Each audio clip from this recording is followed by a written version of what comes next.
भारत को aircraft carrier क्यों चाहिए, ठीक है। भारत को एयर टू एयर रिफ्यूलर्स इतने क्यों चाहिए, मतलब इंडिया को कहाँ जा करके किससे लड़ाई लड़नी है। हम तो वैसे भी उनके जो है स्ट्राइक रेंज में है, ठीक है। They don't need air to air refuelers to strike on us. तो इंडिया ये क्यों कर रहा है? तो they are trying to present India as a hegemon in the region, कि इंडिया जो है वो फ्यूचर का हेजेमन बनना चाह रहा है। इसके लिए इतने सारे एयरक्राफ्ट कैरियर्स प्रोड्यूस कर रहा है, इतने एयर टू एयर रिफ्यूलर्स खरीद रहा है, बिकॉज इंडिया के जो एम्बिशंस हैं is to expand beyond the existing boundaries और जियोपॉलिटिकल बाउंड्रीज जो हैं, और India wants to go and fight wars all around the world. तो ये बेसिकली दुनिया के लिए एक खतरा बन के इंडिया उभर रहा है। तो that is the kind of grim picture they are trying to present to the world. नहीं, ऐसा नहीं है। ऐसा रहता है कि अगर आप अपने एडवर्सरी को किसी उससे साइकोलॉजिकल या वर्ड ओपिनियन बनाने के लिए कहते हैं तो ऐसी बातें कही जाती हैं। Air to air refueller is a extremely potent force enabler. अब जो अभी इजराइल ने स्ट्राइक की है 26 अक्टूबर को ईरान के टारगेट्स पे, या जो हम बालाकोट गए, या जो भी, अब भारत हर साल 8 से 10 इंटरनेशनल एक्सरसाइजेस करता है। अब भारत के वायुयान, हमारे फाइटर्स ऑस्ट्रेलिया जाते हैं, सिंगापुर जाते हैं, यूनाइटेड स्टेट्स जाते हैं, फ्रांस जाते हैं, इंग्लैंड जाते हैं। ये कैसे जाते हैं? ये एयर टू एयर रिफ्यूलर की मदद से जाते हैं। अगर हमारे को अपने आप को कहीं जाना है इंटरनेशनल एक्सरसाइज करने के लिए, तो वो जहाज़ की जो रेंज है वो 2,500-3 हज़ार किलोमीटर है अकेले की। जब तक वो एयर टू एयर रिफ्यूलिंग नहीं करेगा, नहीं तो उसको हर उसमें लैंड करना पड़ेगा। लैंडिंग के साथ एसोसिएटेड चीज़ें बढ़ जाती हैं। अब हमारे वायुयान डायरेक्टली मतलब कहीं से भी भारत में उड़ के किसी भी आइलैंड टेरिटरी में, जैसे अंडमान निकोबार है, वहाँ तक जाके वापस आ जाते हैं।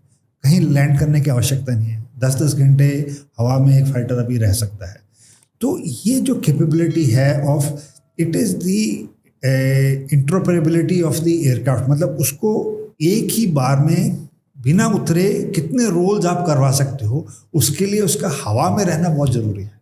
और उसका हवा में रहना मेनली ईंधन के ऊपर निर्भर करता है, क्योंकि इतनी खपत है उस जहाज़ में ऑयल की कि जब तक उसका फ्यूल की जब तक वो रिप्लेनिश नहीं होगा तो वो कैसे करेगा। तो इसीलिए जहाज़, और इस चीज़ के लिए, और हमारा देश इतना बड़ा है, एक कोने से दूसरे कोने में करीब 3,500 किलोमीटर्स का डिस्टेंस है। तो अगर हमारे को एक एंड से जहाज़, हमारे जो एलसीयाँ अगर नॉर्थ में डिप्लॉयड हैं और उनको सर्विसिंग के लिए बैंगलोर जाना है, तो उनको बार बार थोड़ा उतरने की ज़रूरत पड़ेगी। अगर हमारे जहाज़ ईस्ट में पोस्ट छबुआ या कहीं पे हैं, और अगर उनको इधर एक्सरसाइज के लिए आना राजस्थान सेक्टर में, तो वो बार बार थोड़ा उतरेंगे। तो उनके लिए फिर उतना इंफ्रास्ट्रक्चर उन जगह में क्रिएट कीजिए, उसके लिए उतने टेक्नीशियन वहाँ पोजीशन कीजिए, उतना टाइम वेस्ट होगा, उतना एफर्ट वेस्ट होगा, उतनी लैंडिंग्स वेस्ट होंगी। तो वो एक बार वहाँ से छबुआ से उड़ेगा, हवा में ईंधन लेगा, और वो यहाँ पे जैसलमेर में उतर जाएगा। ये जो कहना है दूसरे देशों का कि हमारे में हेजीमनी है, ये है। तो सर एयरक्राफ्ट कैरियर का क्या जस्टिफिकेशन है? See, aircraft carrier in itself is a mobile. See, आपके और आपके दर्शकों के लिए मैं एक चीज़ बताना चाहूँगा कि जो एयर पावर होती है ना, वो बहुत ही इम्पॉर्टेंट होती है। जब आपको किसी देश को कुछ कन्वे करना होता है, जैसे अमेरिका को कुछ कन्वे करना मिडल ईस्ट में, हाँ, तो एयरक्राफ्ट कैरियर भेज देता है। वो कुछ नहीं कहता, मुंह से एक शब्द नहीं बोलेगा, but it is a stick air power. It is a best form of defence in my opinion. जब तक ट्रूप्स जब तक पहुंचेंगे, एयर पावर अपना, अगर आपको अपनी वॉर याद है इराक वाली, वो पूरी की पूरी 70-80% शुरू में सिर्फ एयर पावर से चली थी। क्योंकि एयर पावर एक ऐसी चीज़ है जो कि चीज़ों को स्टार्ट होने से पहले ही उस पर डैमेज कर देती है। It prepares the flat ground for ground troops to land on. हाँ जी, तो हर चीज़ उससे है। तो एयर पावर को उस हिसाब से देखा जाता है। एयरक्राफ्ट कैरियर एक ऐसी चीज़ है जो आपकी एयर पावर को दुनिया में कहीं पे भी ले जाके प्रोजेक्ट कर सकती है। तो ये जहाज are not dependent on any shore based airfield और सपोर्ट।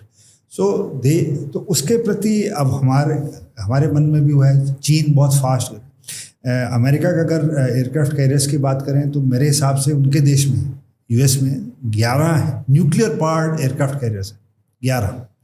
बाकियों की मैं बात नहीं कर रहा, और चीन इस दिशा में बहुत फास्ट बढ़ रहा है। तो जिन देशों की सी लाइंस ऑफ कम्युनिकेशन, जिनका ट्रेड, जिनकी डोमिनेंस है उस एरिया पे, वो चाहेंगे कि अपने एरियाज़ को डोमिनेट करें। कल को आपके arms, ammunition supplies, ration, fuel, अब हमारा मिडल ईस्ट से ऑयल आ रहा है या हमारा रशिया से ऑयल आ रहा है, अगर लड़ाई लग गई या कुछ हॉस्टिलिटी स्टार्ट हो गई, हमारे शिप्स को हाई सीज में सिंक कर देंगे। उनको बचाने के लिए, उनको सेफली, या हमारे कुछ कार्गो जो वेपन। सर अभी जब हुथीज ने अटैक किया, हाँ जी, हमारी नेवी गई ना आखिर वहाँ पे। करेक्ट। तो ये एक चीज़ रहती है जिसके लिए हमारे को प्रिपेयर्ड रहना पड़ेगा, और उसके लिए हमारे को एयरक्राफ्ट कैरियर्स की आवश्यकता रहेगी if you want to, because कोई देश नहीं है दुनिया में जिसके नाम पे ओशन नेम्ड है, कोई देश नहीं है। भारत है जिसके नाम पे इंडियन ओशन नेम्ड है। अगर ये आप दूर की बात तो छोड़िए, पैसिफिक, अटलांटिक दूर, अगर भारत को अपनी नाम की जो ओशन है उसी में ऑपरेट करना है और उसी में अपने ही जहाज़ों को सेफली अंदर बाहर करना है, तो हमारे को 3 से 4 एयरक्राफ्ट कैरियर चाहिए, एक वेस्ट में, एक ईस्ट में और एक साउथ में, मतलब, और एक रिजर्व होता है। तो हमारे पास क्यों नहीं ज़रूरत है? तो ये कहते रहते हैं उनके, क्योंकि इन देशों के पास ज़्यादा मैनूवरिंग स्पेस नहीं है, इनके पास इतनी बड़ी कोस्ट लाइन नहीं है, इनके पास हमारी 7000 किलोमीटर की तो करीब कोस्ट है। अंडमान निकोबार आइलैंड्स की अगर आप देखें, जो EEZ है, उसको ही मिला लें तो हमारा बहुत बड़ा एरिया हमारी नेवी को डिफेंड करना पड़ता है या सेफ गार्ड करना पड़ेगा आने वाले समय में। एंड आप एक्सट्रीम जो southern most great Nicobar island जाते हैं, वहाँ से क्लियर डे में आपको इंडोनेशिया की लाइट्स दिख जाती हैं। तो इतनी पास हैं हम, मतलब इंडियन, हमारे को लगता है कन्याकुमारी सबसे, but southern most point India का इस ग्रेट निकोबार जो अंडमान के नीचे है।